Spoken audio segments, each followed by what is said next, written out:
नमस्कार दोस्तों, मेरा नाम है Ashish Rathore. Indian rail dynamics channel में आपका स्वागत है। अगर आज आप मेरे चैनल पर नए आए हैं, कंटेंट पसंद आए तो सब्सक्राइब करना मत भूलिएगा। आज एक बहुत ही महत्वपूर्ण वीडियो बना रहा हूं। दोस्तों, जैसे कि आप लोगों को पता है कि 2024 में होने जा रहे हैं लोकसभा चुनाव, जिनकी शुरुआत 19 अप्रैल से होने जा रही है और उसके बाद लगभग एक महीना ये चुनाव चलेंगे और हमको जून में रिजल्ट मिल जाएगा देखने को फर्स्ट वीक में कि कौन सी पार्टी जीतने वाली है और कौन प्रधानमंत्री बनने वाले हैं।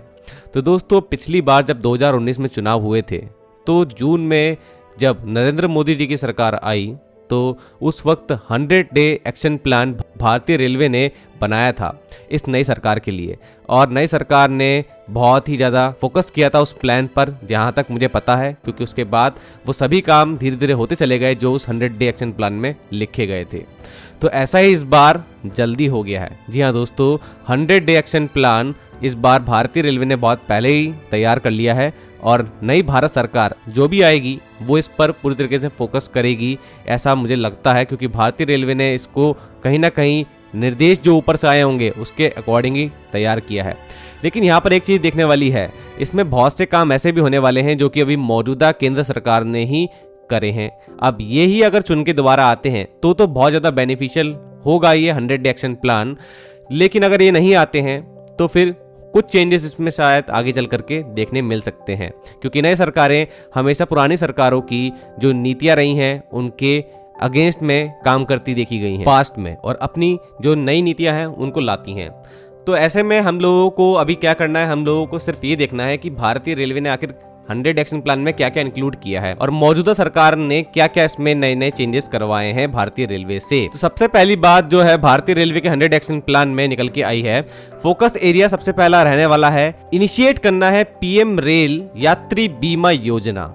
ये एक इंश्योरेंस स्कीम होगी जो अभी एक गवर्नमेंट की तरफ से समझ लीजिए लॉन्च होगी। अभी तक हम लोग जब भी रेलवे टिकट बुक करते थे ऑनलाइन तो हम लोगों को टिकट के साथ में जो इंश्योरेंस ऑप्ट करने का ऑप्शन आता था, जिसके लिए हमें कुछ बहुत ही मिनिमम अमाउंट पे करना पड़ता था, तो वहाँ पर वो लगभग जितने भी मैंने अभी तक देखी हैं प्राइवेट ही हुआ करती थी इंश्योरेंस स्कीम्स।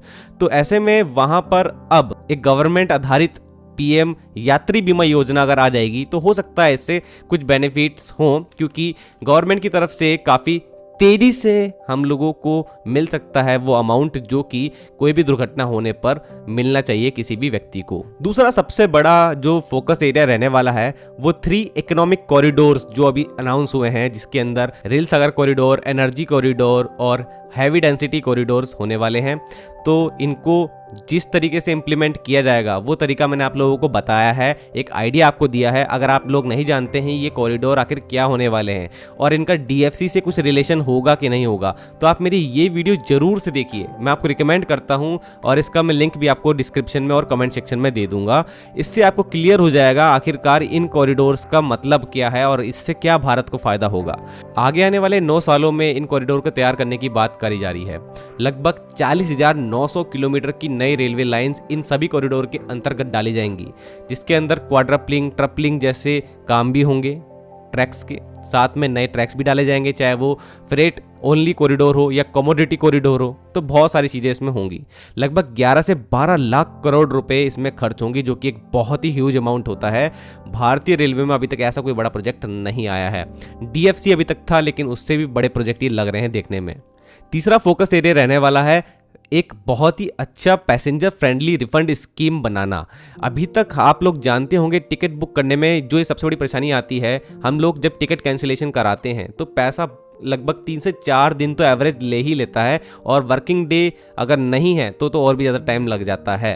तो ऐसे में 24 घंटे का प्लान बनाने की कोशिश होगी कि 24 घंटे के अंदर ही रिफंड मिल जाए। एक नई रिफंड स्कीम भारतीय रेलवे डिजाइन कर रहा है, ये भी एक अच्छी पहल मुझे लगती है। अगला फोकस एरिया होने वाला है एक सुपर ऐप लाना भारतीय रेलवे के लिए।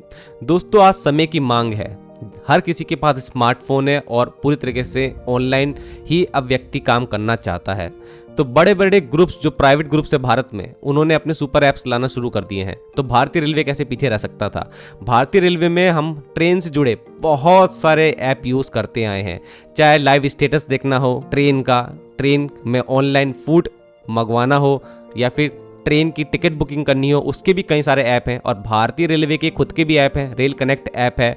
तो इन सभी में हर फीचर मौजूद नहीं है, लेकिन एक ऐसा ऐप आ जाए जिसके अंदर हमें पूरी सहूलियत हो जाए एक ही ऐप के अंदर। अगर हमें कंप्लेंट भी करनी हो तो उस ऐप से तुरंत हो जाए, अगर हम लोगों को खाना मंगाना हो तो तुरंत मिल जाए।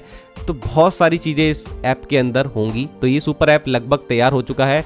CRIS जो रेलवे की एक आर्म है जो कि IT डिपार्टमेंट को संभालती है, तो उनके द्वारा ये ऐप तैयार किया जा रहा है। तो जल्द ही ये ऐप आ सकता है और 100 एक्शन प्लान में इसको इंक्लूड भी किया गया है। अगला बिंदु होने वाला है दोस्तों देश का एक बड़ा national project USBRL Udhampur Srinagar Baramulla railway line project, जिसमें हाल ही में हम लोगों ने देखा कि संगलदान से लेकर के बनिहाल के बीच में 48.1 किलोमीटर का ट्रैक शुरू हो चुका है और यहाँ पर अब एक रेल सेवा शुरू हो गई है और श्रीनगर से संगलदान के बीच में अब ट्रेन चल पाती है।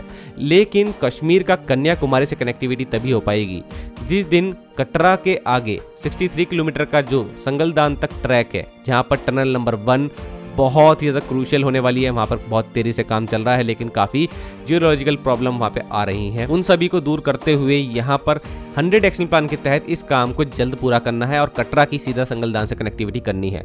और यहीं पर हमारे इंजीनियरिंग मार्वल भी हैं, चेनाब ब्रिज और अंजी खर्ड ब्रिज, इनकी भी ओपनिंग उसी के साथ में हो जाएगी। अगला जो केंद्र बिंदु होने वाला है वो होगा India's first vertical lift bridge, जो कि न्यू पंबन ब्रिज के नाम से जाना जाएगा। अभी तक आप आइकॉनिक पंबन ब्रिज को देखते आए होंगे, जहां पर मंडपम और रामेश्वरम के बीच में कनेक्टिविटी होती थी। ये समुद्र में बना एक बड़ा ब्रिज जो कि 1914 में फरवरी के महीने में ओपन हुआ था। 100 साल से भी ज़्यादा आज इसको हो चुका है, लेकिन दिसंबर 2022 में सेफ्टी इश्यूज़ को देखते हुए इसका ऑपरेशन पूरी तरीके से बंद कर दिया और रामेश्वरम ट्रेनें नहीं जाती थी। अब यहाँ पर नया ब्रिज जो तैयार हो रहा है, इस ब्रिज का काम भी 100 एक्शन प्लान के अंदर ही इंक्लूड किया गया है और इसको इसी साल पूरा कर लिया जाएगा। अगला जो है वो रोलिंग स्टॉक से रिलेटेड केंद्र बिंदु है। स्लीपर वंदे भारत ट्रेन, भारत की जो पहली स्लीपर वंदे ट्रेन सेट होगी वो तैयार हो रही है और BEML और ICF मिलकर तैयार कर रहे हैं। आने वाले 3 से 4 महीने के अंदर आप लोगों को पहला प्रोटोटाइप देखने को मिल सकता है, जिसकी आगे 6 महीने तक टेस्टिंग भी होनी है। तो ये भी एक बहुत ही बड़ा अहम बिंदु है। अगला केंद्र बिंदु भी रोलिंग स्टॉक के क्षेत्र में वंदे मेट्रो ट्रेन भी तैयार हो रही हैं और ये तो जल्द ही आने वाली हैं, क्योंकि इसका रेक पूरी तरीके से अब तैयार हो चुका है। बस फर्निशिंग जो है बिल्कुल फाइनल स्टेज में है, बहुत जल्दी ट्रैक पर होगी और सबअर्बन और इंटरसिटी ऑपरेशन के लिए आप लोग इसे चलता देखेंगे। अगला इंपॉर्टेंट केंद्र बिंदु है बुलेट ट्रेन प्रोजेक्ट। ये अभी की केंद्र सरकार का एक बहुत ही महत्वाकांक्षी प्रोजेक्ट है और अगर यही सरकार आती है तो जैसे कि इसमें कहा गया है कि फोकस बहुत ज़्यादा बढ़ाया जाएगा, इस प्रोजेक्ट की स्पीड बढ़ाई जाएगी और गुजरात में 2026 तक जो पहला बुलेट ट्रेन ऑपरेशन बहुत ही छोटे से सेक्शन में ही सही लेकिन चालू करने की जो बात कही है अश्विनी वैष्णव सर ने, करंट रेलवे मिनिस्टर ने, तो इसके लिए वो कुछ काम करेंगे। और साथ में ही रोलिंग स्टॉक के क्षेत्र में बुलेट ट्रेन जो पहली हमको जापान से मिलेगी उसके प्रोक्योरमेंट के लिए जो आगे फर्दर प्रोसेस होगा उसको 100 एक्शन प्लान के तहत फर्स्ट इंक्लूड किया गया है। तो इसका मतलब इसी साल में हम लोगों को नई सरकार के द्वारा बुलेट ट्रेन का प्रोक्योरमेंट होता दिख सकता है। तो दोस्तों ये सब चीज़ें हैं जिनको इंक्लूड किया गया है। आप लोगों को क्या अच्छा लगा, इसमें क्या बुरा लगा, वो ज़रूर से कमेंट सेक्शन में बताना। लेकिन अभी ये तो सिर्फ एक 100 एक्शन प्लान है। सबसे बड़ा अहम बात यह है कि अभी मौजूदा सरकार दोबारा से अपना टर्म रिपीट करती है कि नहीं, क्योंकि ये एक्शन प्लान 100% तभी इम्प्लीमेंट होगा जब यही सरकार आ रही होगी।